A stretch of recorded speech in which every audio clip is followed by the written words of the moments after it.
বলছেন মা গো আমরা কি অনেক গরিব হয়ে গেছি মা। আরে বেটা হঠাৎ করে গরিব কথাটা কেন মুখে আসলো বেটা? গরিব কথাটা কেন মুখে আসলো বেটা? বলছেন মা গো আমরা যদি গরিব না হয় মা, তবে মা গো কালকে কি দিন আছে একটু বলো মা। বলছে বেটা কালকে হলো ঈদের দিন রে বেটা। বলছেন মা গো ঈদের দিন মা প্রত্যেকের বেটা বেটিরা নতুন পোশাক পরেছে মা। আমরা নবীর নাতি, আমরা কি নতুন পোশাক পাবো না? যেমন এই কথা বলা হাইরে নবী নন্দিনী ফাতেমা ডুগরে ডুগরে কাঁদতে লাগলো বেটা রে। আজকে ধরনের কথা কেন বললে রে বেটা? বলছেন মা গো আমরা নবীর নাতি হয়ে আমরা কি নতুন পোশাক পাবো না? ফাতেমা বলছেন বেটা রে আমি কথা দিলাম বেটা, যারে বেটা যা কালকে ঈদের নামাজের আগে আগে তোমাদের আমি পোশাক দিয়ে দিব বেটা। দোনো ছেলে বলছেন মা এটা কেমন কথা বলছো মা? অন্য অন্য ছেলের আজকে 7 দিন থেকে পোশাক পরে আছে মা, 7 দিন থেকে অর্ডার দিয়ে পোশাক পেয়েছে মা, আর আপনি এমার্জেন্সি আমাদের পোশাক কোথায় থেকে দিবেন মা? মা আমরা কি এই পুরানা পোশাক পরে যাব? দেখেন বাবা গো যার জীবনী শুনছেন একটা কথাতে কিন্তু মারাত্মক ঘটনা লুকিয়ে আছে। দোনো ছেলে বলছেন মা আজকে আমরা কি নতুন পোশাক পাবো না মা?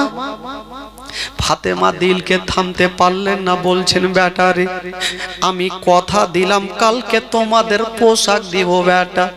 দোনো ছেলে বলছেন মা গো মা তুমি কেমন করে দিবে মা? মা গো এত এমার্জেন্সি কোনো টেলার নাই মা যে আমাদের পোশাক সিলিয়ে দিবে মা। ফাতেমা বলছে বেটা তোমরা চিন্তা করিও না, আমি কথা দিলাম বেটা কালকে ঈদের নামাজের আগে আগে তোমাদের নতুন পোশাক দিব।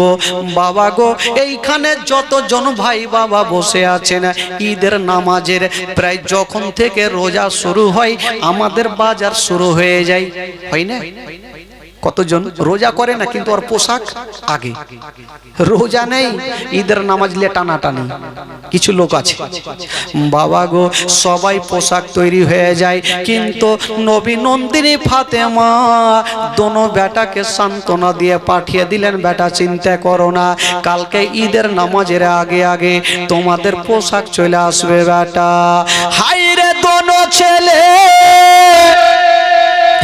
মাকে বিশ্বাস করে ভাবছেন আমার মা কোনোদিন মিথ্যা কথা বলেনি, আমার মা কোনোদিন খারাপ কথা বলেনি।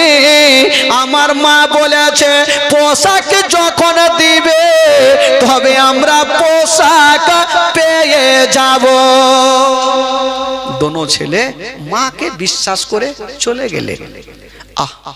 মা তো বলে দিয়েছেন পোশাক পাবো, টাকা নেই কোথায় থেকে কিনবে, কোথায় থেকে কিনে নিয়ে আসবে? ফাতেমা আল্লাহর দরবারে 2খানা হাত তুলেছেন, আল্লাহ আল্লাহ তুমি ছাড়া কেউ নেই। আজকে যদি আমার দোনো বেটাকে পোশাক দিতে না পারি তবে আল্লাহ গো আমার ছেলেরা আমাকে মা বলে বিশ্বাস করবে না। আল্লাহ গো তুমি পোশাকের ব্যবস্থা করে দাও। ফাতেমার দোয়া, কোন ফাতেমা মা? যেই ফাতেমার চেহারা এত সুন্দর ছিল মা, ওই ফাতেমার দোয়া আল্লাহ কেন কবুল করবে না? যেই ফাতেমার ব্যবহার একবার যদি সকাল সন্ধ্যার টাইমে সিজদাতে পড়েছেন সারা রাত পার হয়ে গেছে একটা সাজদা খতম হয়নি। ওই ফাতেমা কাঁদছেন আর আল্লাহর দরবারে দোয়া করছেন, আল্লাহ গো আমার সন্তানের পোশাক দিয়া দাও। আল্লাহ কেমন দোয়া করেছেন বাবা, ওই ফাতেমার দোয়া আল্লাহর দরবারে কবুল হয়ে গেল। আমার আল্লাহ বলছেন জিবরাইল আমি ফাতেমার কান্না দেখতে পারবো না, আমি ফাতেমার দুঃখ দেখতে পারবো না। জিবরাইল দেরি করো না, তাড়াতাড়ি করে যাও আর জান্নাত থেকে 2টা সাদা রঙের পোশাক নিয়ে যাও। আর আমার হাবিবের বেটি ফাতেমার হাতে দিয়ে দাও। জোরে বলুন। যাও। জিবরাইল, ফাতেমা কাঁদছে, আজকে ফাতেমার কান্না দেখতে পারি না, তুমি জান্নাত থেকে দুটো সাদা রঙের পোশাক নিয়ে যাও। জিবরাইল আমিন ফারিস্তা বাবা জান্নাত থেকে দুটো সাদা রঙের পোশাক নিলেন। বাবা গো, এবার পোশাক নিয়ে পুটলি বেঁধে ফাতেমার গেটে হাজির হয়ে গেল। ফাতেমাকে ডাক দিব কেমন করে? বলছেন ফাতেমা তুমি দরজা খুলো। ফাতেমা বলছেন কে আছো গো? কেমন করে দরজা খুলবো? কেমন করে দরজা খুলবো? কে আছে জানি না। ফাতেমা বলছেন কে আছো গো? আল্লাহর ফেরেশতা জিবরাইল নিজের নামটা বললেন না। কি বললেন? জিবরাইল বলছেন ফাতেমা দরজা খুলো, আমি অন্য কেউ নই, আমি হইলাম ইমাম হাসান হোসাইনের দর্জি। আমি হলাম ইমাম হাসান হোসেনের দর্জি। ফাতেমা বলছেন আল্লাহ, আমি তো কোনো কাপড় লিনি, দর্জি কেন আমার বাড়িতে আসলো? দরজা খুলেছেন, দেখছেন একজন লম্বা লোক দাঁড়িয়ে আছে, সুরাতওয়ালা, খুব সুন্দর লোক। বাবা গো, এই বাচ্চাটাকে চুপাও। হাতে পুটলি খানা নিয়ে দাঁড়িয়ে আছে। বলছেন ফাতেমা এই যে পুটলি খানা তুমি নিয়ে নাও। ফাতেমা পুটলি খানা নিয়েছেন। বাবা কোনো উত্তর করলেন না, কোনো প্রশ্ন করলেন না, দরজা লাগিয়ে দিয়েছেন। যেমনই দরজা লাগিয়েছেন মা, যেমনই দরজা লাগায়া ভাবছেন পুটলিতে কি আছে, একবার খুলে দেখি। যেমনই বিসমিল্লাহ বলে ওই পুটলি খানা খুলেছেন মা, ওই পুটলির মধ্যে অন্য কিছু ছিল না।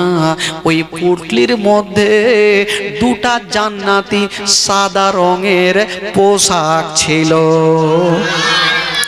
দুটা সাদা রঙের পোশাক দেখে ফাতেমা দেরি করলেন না, চোখের পানি মুছে দিয়া সঙ্গে সঙ্গে 2 রাকাত শুকরানা নামাজ আদায় করলেন।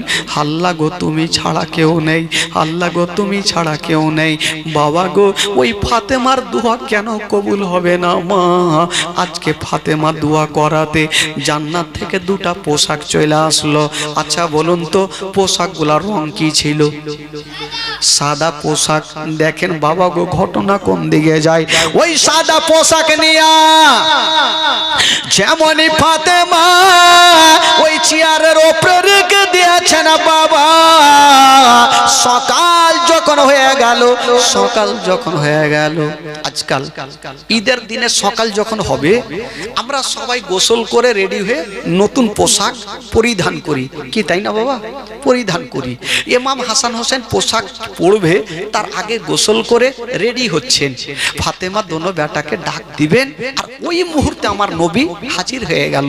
বেটি রে, ও মা, আচ্ছা বলো তোমার ছেলেদের জন্য কোনো পোশাক কিনেছো মা? ফাতেমা বলছেন আব্বা গো, আমি কিনবো কেমন করে, বাড়িতে টাকা নাই। তবে আব্বা ওই যে দেখেন আপনার নাতিদের জন্য পোশাক রাখা আছে, আমার নবী নিজের চোখে দেখছেন মা, আর বলছেন বেটি রে, এটা তো দুনিয়ার পোশাক লাগে না রে মা। ওরে বেটি ফাতেমা, এটা হলো জান্নাতি পোশাক। আচ্ছা মা বলো, এই পোশাক তোমাকে কে দিয়ে গেল? ফাতেমা বলছেন আব্বা গো, আমাকে যেই লোকটা দিয়ে গেল আমি তাকে চিনি না। আমার নবী বলছেন ফাতেমা তুমি চিনতে না পারো রে মা, কিন্তু আমি তোমার আব্বা চিনে গেছি। আব্বা কে সে? আমাকে পোশাক দিয়ে গেল কেটা? বলছেন বেটি রে, ও বেটি ফাতেমা, আমি যেমন সমস্ত নবীদের সরদার, যেই লোকটা তোমাকে পোশাক দিয়ে গেছে মা, সেই লোকটা হলো সমস্ত ফারিস্তাদের সরদার। আমি যেমন সমস্ত নবীদের কমান্ডার, যেই লোকটা তোমাকে পোশাক দিয়ে গেছে মা, ওই লোকটা হলো সমস্ত ফারিস্তাদের কমান্ডার, যার নাম হলো হযরতে জিবরাইল।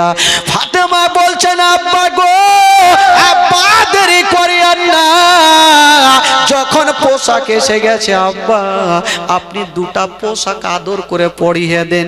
আমার নবী দোনো নাতিকে পোশাক পরাবে। বাবা দেখেন ঘটনা কোন দিকে যাচ্ছে। বাবা গো ডাক দিবেন দোনো নাতিকে, তার আগে আমার আল্লাহ বলছেন জিবরাইল আমার নবীকে জানিয়ে দাও পোশাক পরাবার আগে তাদেরকে জিজ্ঞেস করবে তারা কোনটা রং নিবে।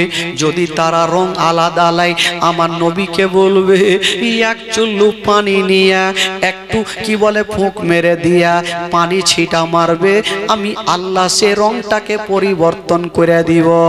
যেমনই বাবা গো আমার নবী পোশাকের কাছে যাবে, জিবরিল আমিন ফেরেশতা চলে আসিল, বলছেন আল্লাহ গো, বলছেন ইয়া রাসূলুল্লাহ আপনি পোশাক পরাবেন না কেন?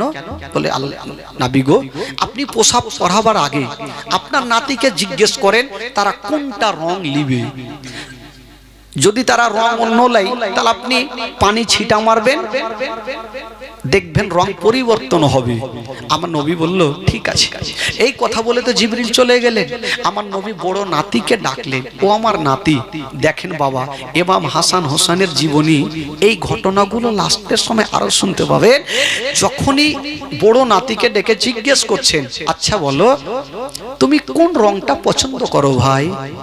ইমাম হাসান একটু চোখটা বন্ধ করে চোখটা খুলে বলছেন নানা গো আমি একটা রং পছন্দ করি নানা। কোনটা রং বলো? বলছে নানা গো আমি কালো নেব না, লাল নেব না, হলুদ নেব না, সাদা নিব না নানা, আমি সব চাইতে সবুজ রংটা পছন্দ করি। আমার নবী অল্প পানি নিয়ে একটু ছিটা মারলেন বাবা, ওই সাদা জামা যেন সবুজ হয়ে গেল। ইমাম হাসানকে পরিয়ে দিয়েছেন। ইমাম হাসান কত খুশিতে লাফাচ্ছে।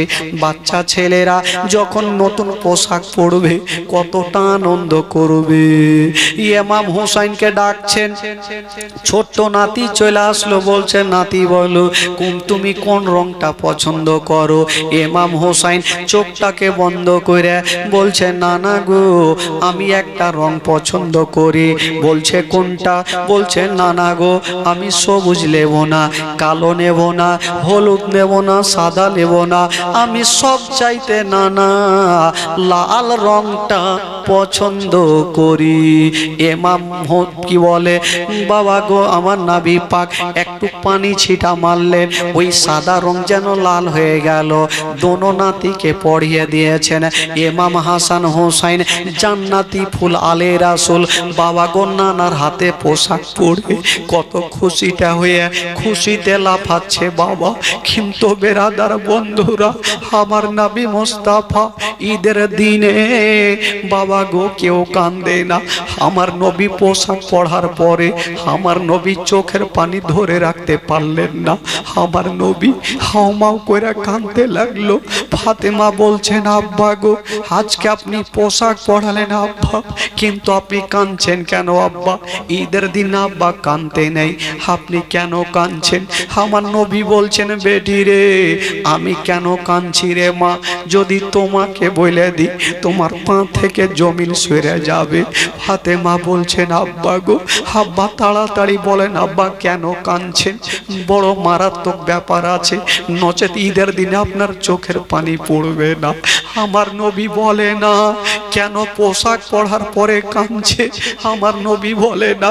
ফাতেমা হাত ধরে বলছেন আব্বা বলে দেন আব্বা কেন আপনি কাঁদছেন আব্বা বলেন। আমার নবী বলছেন বেটি রে যখন তুমি শুনতে চাইছো মা তখন তোমাকে বলে দি। ওরে বেটি ফাতেমা এই যে আমার বড় নাতিকে আমি সবুজ রংটা পছন্দ করেছি। ওরে বেটি রে একদিন এমনই দুদিন আসবে ওই দুরাচারেরা দুশ্মনেরা আমার বড় নাতিকে বিষ পান করাবে। যখন বিষ পান করাবে আমার বড় নাতির সমস্ত চেহারা সবুজ হয়ে যাবে। এই জন্য রে মা আমার বড় নাতি হোসাইন সবুজ রংটা পছন্দ করেছে। ওরে বেটি ফাতেমা আমার ছোট্ট নাতি লাল রংটা পরে কতটা খুশি আছে রে মা। কিন্তু লাল রংটা এমনই লাল রং রে মা, কারবালার প্রান্তরে যখন যুদ্ধ চলবে ওই দুশ্মনেরা আমার হোসাইনকে তীর মারবে, ৭২ খানা তীর আমার নাতির সিনাতে লাগবে। আমার নাতির সিনা ছেদ ছেদ হয়ে যাবে, আমার নাতির গলাতে ছোড়া চালাবে। সেদিন গোটা কারবালা রক্ত রক্ত হয়ে যাবে, লাল লাল হয়ে যাবে। এই জন্য আমার ছোট্ট নাতি হোসাইন লাল রংটা পছন্দ করেছে। এই কথা বলতে নাই হায়রে নবী নন্দিনী ফাতেমা আর চোখের পানি ধরে রাখতে পারলেন না, কাঁদতে কাঁদতে যেন মাটিতে পড়ে গেল। আল্লাহ গো আমার ছেলেদের এত কষ্ট হবে, আমার ছেলেদের এত দুঃখ হবে। বলছেন বেটি ফাতেমা রে, ওরে বেটি ফাতেমা এই যে জিবরিল মাটি খানা দিয়ে গেল মা, এই মাটি খানা তুমি একটা শিশির ভিতরে রেখে দাও মা। এই মাটি যেদিন রক্ত হয়ে যাবে জানবে আমার হোসেন কারবালায় শহীদ হয়ে যাবে। হাইরে বেরাদার ফাতেমা কাঁদতে লাগলো। কোনো মা যদি শুনে আমার বেটা অমুক জায়গাতে মারা যাবে অ্যাক্সিডেন্ট হয়ে, যদি মা জানতে পারে বলুন তো ওই মায়ের দিলখানা কেমন করে থামবে? ফাতেমা আগেই জেনে গেল বাবা ছোট্ট নাতি হোসেন কারবালার প্রান্তরে শহীদ হবে, দুশ্মনেরা তীর চালিয়ে মারবে। ইমাম হাসানকে দুশ্মনেরা বিষ পান করাবে, গোটা চেহারা সবুজ হয়ে যাবে। বাবা গো বিষের জ্বালাতে গোটা চেহারা সবুজ হবে, গাছের পাতা যেমন সবুজ তেমন চেহারা সবুজ হয়ে যাবে। এই জন্য সবুজ রংটা পছন্দ করেছে। হায়রে নবী নন্দিনী ফাতেমা যেন ডুগরে ডুগরে কাঁদতে লাগলো। আমার নবী বলছেন বেটি রে বেটি তুমি চোখের পানি ফেলিও না, তুমি কান্দিও না, আমি সব সহ্য করিব রে মা, তোমার চোখের পানি দেখতে পারবো। আব্বা আব্বা গো আমার বেটা হুসাইন যখন বড় হবে আব্বা আমার বেটা হুসাইনের হুলকুমে ছোড়া চালাবে। আব্বা সেদিনকে আমি থাকবো না।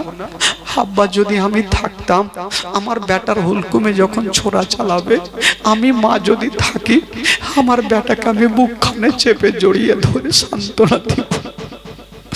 আমার বেটা হাসানকে যখন বিষ পান করাবে আমার বেটা বিষ পান করে ছটফট করবে, আমি যদি থাকতাম আমার বেটাকে বুকখানে জড়িয়ে ধরে আদর করতাম। আমার আল্লাহ বলছেন ফাতেমা হে ফাতেমা তুমি দেখতে পাবে কিন্তু এখন পাবে না, তোমাকে আমি আল্লাহ আগেই তুলে নিব। তবে বেরাদার বন্ধুগণ বাবা ফাতেমা কাঁদতে লাগলো। আমার নবী মুস্তাফা ফাতেমাকে সান্ত্বনা দিয়ে বলছেন বেটি রে বেটি রে আজকে আমার ইমাম হাসান হুসাইন এটার জন্য না রে মা, আমার দুনিয়া থেকে যাওয়ার পর ইসলামের খুঁটিকে আমার দোনো নাতি ধরে থাকবে। জোরে বলুন সুবহানাল্লাহ। আমার দোনো নাতি ইসলামকে শিক্ষা দিয়ে যাবে, কারণ ইমাম হাসান হুসাইন হচ্ছে জান্নাতি নওজওয়ানদের সর্দার। বাবা গো জান্নাতি নওজওয়ানদের সর্দার, আর ফাতেমা হবে মা গো সমস্ত জান্নাতি নওজওয়ানদের কি বলে চাবি, মা বোনদের যেন চাবি হবে ফাতেমার হাতে। ওই ফাতেমা যদি রাজি হয় মা তবে জান্নাত গ্যারেন্টি। মা গো ওই ফাতেমার জীবনী শুনছেন মা। বাবা গো আজকে ফাতেমা তু জাহরা নিজের কি বলে ইমাম হাসান হুসাইনকে সান্ত্বনা দিয়ে ঈদগাহ ময়দানে নিয়ে যাচ্ছেন। তো বাবা গো ইমাম হাসান হুসাইন যখন যাচ্ছেন হেঁটে হেঁটে যাচ্ছেন, আমার নবী পাক চোখের পানি মুছে নিয়া দোনো নাতিকে নিয়ে যাবেন। আমার নবীর চোখের পানি মুছে দিয়া দোনো নাতি জিজ্ঞেস করছেন নানা নানা গো নানা একটা কথা বলবো। হ্যাঁ নাতি বলো। বলছে নানা গো অন্য অন্য ছেলেরা উটের ওপরে চেপে ঈদগাহ যাচ্ছে, নানা গো আমাদের উট কোথায়, আমরা কি উটে চাপবো না? আমার নবী মুস্তাফা বলছেন আমার নাতিরা শুনে নাও, তোমাদের জন্য উট লাগবে না, আমি তোমাদের জন্য সওয়ারি হয়ে গেলাম। আমার নবী উপুর হয়ে গেছেন বাবা, আর বলছেন বলে আমার ছোট্ট নাতি হোসাইন তুমি আমার পিঠে চেপে যাও, তুমি আমার পিঠে চেপে যাও, আমি তোমাকে নিয়ে যাব ঈদগাহ ময়দানে। জোরে বলুন সুবহানাল্লাহ। ঈদগাহ ময়দানে আমি নিয়ে যাব। ইমাম হোসাইন নানার পিঠে চেপে গেছেন বাবা, যেমন নানার পিঠে চেপে গেছেন মা আমার নবী মুস্তাফা আস্তে আস্তে করে চলে যাচ্ছেন বাবা। ইমাম হোসেন বলছেন নানা গো একটা কথা বলবো। আমি তো পেয়েছি সওয়ারি, কিন্তু নানা অন্য ছেলেরা যেই উঠে চেপে আছে ওর হাতে লাগাম আছে, আমাদের হাতে লাগাম কই? আমরা টানবো কি করে আর চালাবো কি করে? ঠিকই তো কথা, অন্যরা যাচ্ছে তো লাগাম আছে, তো আমাদের হাতে লাগাম কই? আমার নবী বলছেন আমার নাতিরা তোমাদের জন্য লাগাম লাগবে না। আমার নবী মুস্তাফারা চুল মোবারকা বড় বড় ছিল, বলছেন নাতিরা তোমরা আমার চুল মোবারকা জোর করে ধরে নাও, তোমরা যখন জোরে টানবে আমি জোরে জোরে চলবো, আর যখন আস্তে টানবে আমি আস্তে আস্তে চলবো। বাবা গো দেখুন, যেই নবী না হলে আসমান জমিন সৃষ্টি হতো না, যেই নবী না হলে পাহাড় পর্বত সৃষ্টি হতো না। ওই নবী মুস্তাফা বাবা গো ওই নাতিকে নিয়ে যাচ্ছেন, ইমাম হোসেন চুলখানা ধরেছেন, যখন জোর করে টান দিচ্ছেন আমার নবী জোরে জোরে চলছেন, আস্তে টান দিচ্ছেন আমার নবী আস্তে আস্তে চলছেন। এই জন্য তো কবি লিখেছেন বাবা মোহাব্বতে বলুন সুবহানাল্লাহ। আরো জোরে বলুন, দুই হাত তুলে বলুন সুবহানাল্লাহ। আপনাদের এবার ঘুম লাগতে লেগেছে নাকি? যারাকে ঘুম লাগছে একটু হাত তুলেন তো। লাগে না? মাশাআল্লাহ। যারাকে ঘুম লাগে না একটু হাত তুলে দেখান তো দেখি। তো কিছু লোক যে দেখছি এভাবে করছে, ঠুকলি মারছে, এ করলে কাজ হবে? 3টা দিন তো জাগতে হবে ভাই, 3টা দিন তো থাকতে হবে। 3 দিন পরে কার আমাকে পাবেন? কোথায় যাবো আল্লাহ জানে, কোথায় যাবো কি যাবো মুশকিল আছে। তো 3টা দিন তো জেগে থাকতে হবে ভাই। প্রায় 2.5 ঘন্টা পার হয়ে গেল, মোটামুটি 3.25 ঘন্টা হতে চললো। তো 3 ঘন্টা তো পুরাইতে হবে, না হইলে কেমন করে হবে? আর আপনারা যদি বলেন যে না আমরা ঘুমাবো, ঘুম লাগছে, তাহলে বাড়ি চালাবো, তাহলে 500 টাকা একজন দিয়ে যান। আর চাল হ্যাঁ সাদিকুল নামে 500 টাকা লিখে দেন। আচ্ছা ভাই আপনি আমার রুমে চলেন, ওখানে শুনিয়ে দেবো। এরা যে দেয় না দিবে না ওরা। খালাগে দাও মা, সোনা হইবে না খালা? 100 টাকা করে দুজন পাঠান। হ্যাঁ পাঠাইতে হবে খালা, টাকা না দিলে কাজ হবে।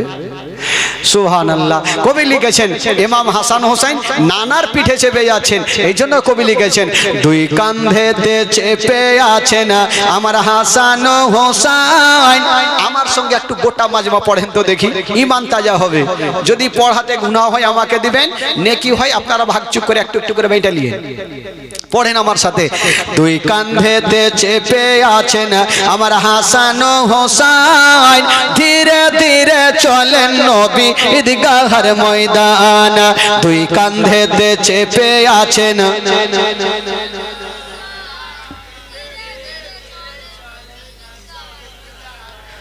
ঢেকি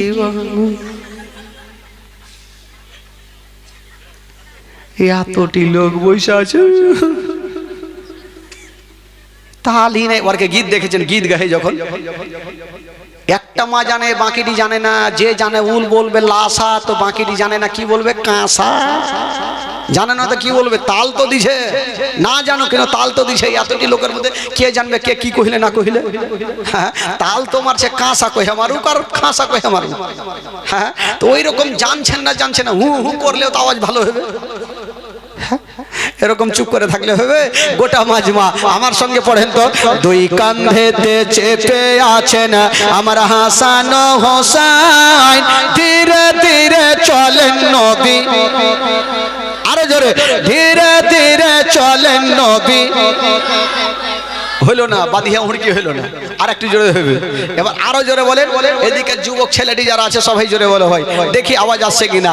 দুই কাঁধেতে চেপে আছেন আমার হাসান হোসেন, ধীরে ধীরে নবী ঈদগাহের ময়দান ও ধীরে ধীরে একটু হয়েছে, আরো হয়নি। মুখস্থ করলেন, সামনে বছর যেন নিজে নিজে বলতে পারেন। আরো জোরে বলেন। দুই কাঁধেতে চেপে আছেন আমার হাসান,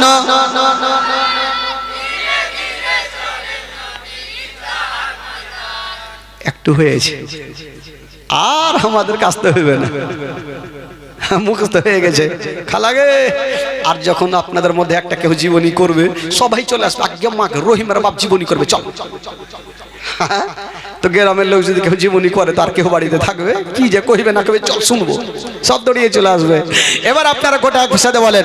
দুই কাঁধেতে চেপে আছেন আমার হাসান হোসাইন, ধীরে ধীরে কাল সকালে ঈদের নামাজ পড়বো মা জননী, এখনো কি নতুন পোশাক কিনা মোদের হয়নি। জোরে বলুন। কে বলছেন? দোনো ছেলে বলছেন মাকে, যে কালকে ঈদের নামাজ, আমাদের নতুন পোশাক কই? কবি লিখেছেন বাবা, কাল সকালে ঈদের নামাজ পড়বো মা জননী, এখনো কি নতুন পোশাক কিনা মোদের হয়নি, কিনা মোদের হয়নি, কিনা মোদের হয়নি। জন্নত রানী মা ফাতেমা, জন্নত রানী মা ফাতেমা করোনা বয়ান, জন্নত রানী মা ফাতেমা করোনা বয়ান। ধীরে ধীরে চলেন নবী ঈদগাহের ময়দান, ও ধীরে ধীরে চলেন নবী। দুই কাঁধেতে চেপে আছেন আমার হাসান, জোরে। দুই কাঁধেতে চেপে আছেন আমার, ধীরে ধীরে আরো জোরে, ধীরে ধীরে চলেন নবী। ও পিতাই আমার শেরে খোদা, মাতা জন্নত রানী, আরে নানাই আমার কমলিওয়ালা মাক্কি ও মাদানি। পিতাই আমার শেরে খোদা, মাতা জন্নত রানী, নানাই আমার কমলিওয়ালা মক্কি ও মাদানি, মক্কি ও মাদানি। লুটিতে পারে নিশান, লুটিতে পারে নিশান জিদ মারওয়ান। ধীরে ধীরে চলেন নবী ঈদগাহের ময়দান, ও ধীরে ধীরে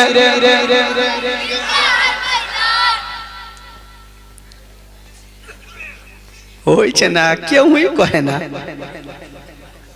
কম্পিটিশন চলছে দেখো, হাতের লেখা লেখি, কাঘার হাতের লেখা ভালো মা বলো না দেখি।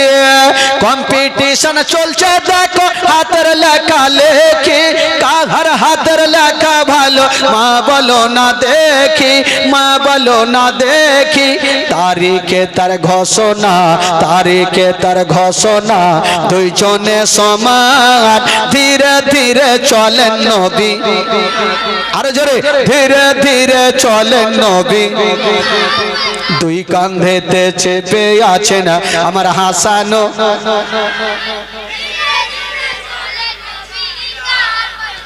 মোহাব্বতে বলে দিন সুবহানাল্লাহ। আরো জোরে বলুন মাশাআল্লাহ। আপনারা বিরক্ত হয়েছেন ভাই, আবার কালকে বলবো, না হলে কালকে তো আবার আছে জীবনী। নানা নাতির মোহাব্বতে দিলেন, আরে দেখেন কত নাতিকে ভালোবাসে।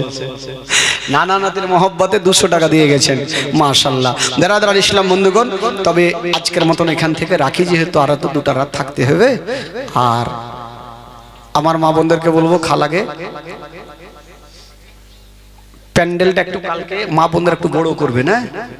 আর এদের জন্য এখান থেকে প্যান্ডেল, এখান থেকে অত দূরে চলবে না, আমার চোখের সামনে এখান থেকে যেন বসতে পাই সবাই, এখান থেকে বসতে পাই। তিরপাল বিছাবেন, ভালো করে কাঁড়ি বিছাবেন, আদরের সহিত সবাইকে বসার জায়গা দিতে হবে।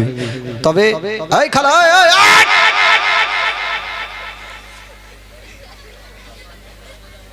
আমি উঠেছি, কেমন উঠার জায়গা কুলকুল কুলকুল কুলকুল করছে, খবরদার উঠবেন না। এটা তাফাজুলের জীবনী শুনতে এসছে। হ্যাঁ, অন্য বক্তা থাকবে, চোখ বন্ধ করলে উড়ে যাবেন, কিছু দেখবে না। আর আমি ভাই চোখ খোলা থাকি, চতুর্দিকে দেখছি কে কোনটা আছে না কোনটা, চোখ খুলে চোখ বন্ধ করে জীবনী করি। একটা মৌলানা সাহেব চোখ বন্ধ করে জালসা করছে করছে করছে, 1 ঘন্টা পর চোখ খুলছে তো একটাও লোক নাই, কেউ নাই, সব চলে গেছে। মাওলানা সাহেব চিন্তা করছে, হাই আল্লাহ, কোন জালসা করতে আইনু। একটা বুড়া লোক বৈশা আছে, ওকে বলছে বাবাই ঠাইশো, ওকে বুকে ধরেছে, বাবা রে আপনি ছাড়া আমার জালসা কেউ বুঝতে পারেনি, যদি বুঝতে সবাই থাকতো। ওই লোকটা বলছে, ধুর মাওলানা সাহেব, আমি জালসা শুনতে বৈশায় নাই, আপনি যে চেয়ারে বৈশা আছে ওটা আমারই বাড়ি লিয়ে যাওয়ার জন্য বৈশা আছি, না আপনি ছাড়ছেন জালসা না আমি চেয়ার নিয়ে যাইতে পারছি। তো এই তো অবস্থা ভাই। যারা ইসলাম বন্ধুগণ, একবার মোহাব্বতে বলে দিন সুবহানাল্লাহ, আরো জোরে বলুন। আচ্ছা বলুন তো আজকে জীবনীটা কোথায় থেকে রাখলাম গো? ঈদগাহ, ঈদগাহ।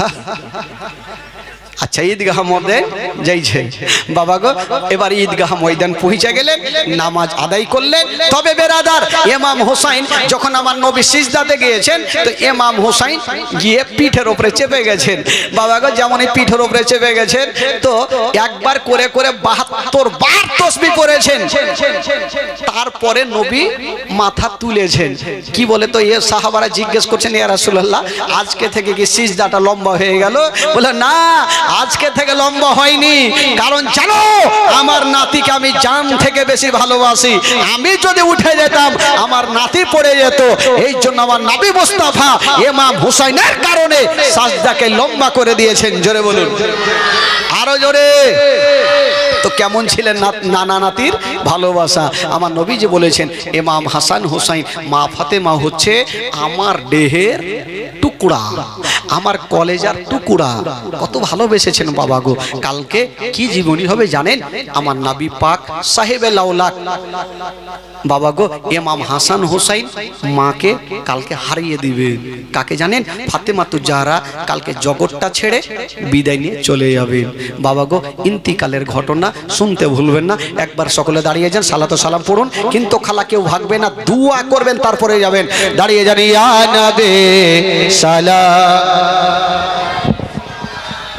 ইয়া রাসূল সালাম,